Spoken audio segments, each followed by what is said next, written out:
கிறிஸ்துவுக்குள் பிரியமுள்ள சகோதர சகோதரிகளே, பலன் தரும் தேவன் எபிசோட் 1381 கர்த்தரை துதிக்கிறேன், மகிமைப்படுத்துகிறேன்.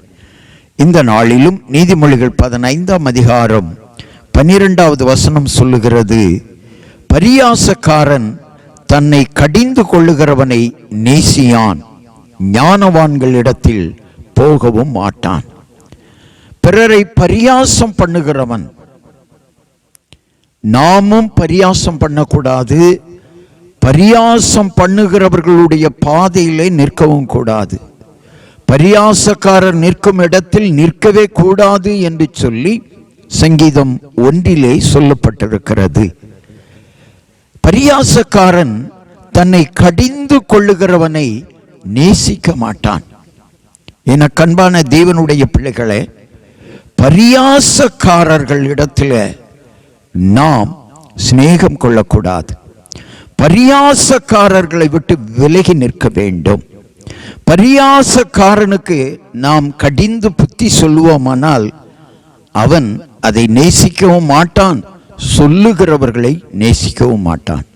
எனவே இந்த செய்தியை கேட்டுக்கொண்டிருக்கிற என் அன்பு சகோதர சகோதரிகளே, பிறரை பரியாசம் பண்ணாதிருங்கள். பரியாசம் பண்ணுகிறவர்களோடு ஐக்கியம் வைத்துக் கொள்ளாதிருங்கள். அவர்களுடைய பாதையிலே நீங்கள் நிற்க வேண்டாம். கண்களை முடிச்சு வைக்கலாம். எங்களை நேசிக்கிற நல்ல தகப்பனே, யார் யார் பிறரை பரியாசம் பண்ணுகிறார்களோ அவர்கள் கடிந்து கொள்ளுவதை விரும்ப மாட்டார்கள். பரியாசம் பண்ணுகிறவர்களோடு நாமும் ஐக்கியம் வைத்துக் கொள்ளக்கூடாது. இந்த செய்தியை கேட்டுக்கொண்டிருக்கிற அன்பு சகோதர சகோதரிகளை, பிறரை பரியாசம் பண்ணாமல், கேலி பண்ணாமல், பிறருடைய மனது நோகும்படி பேசாமல் வாழுங்கள். கர்த்தர் உங்களை உயர்த்துவார்.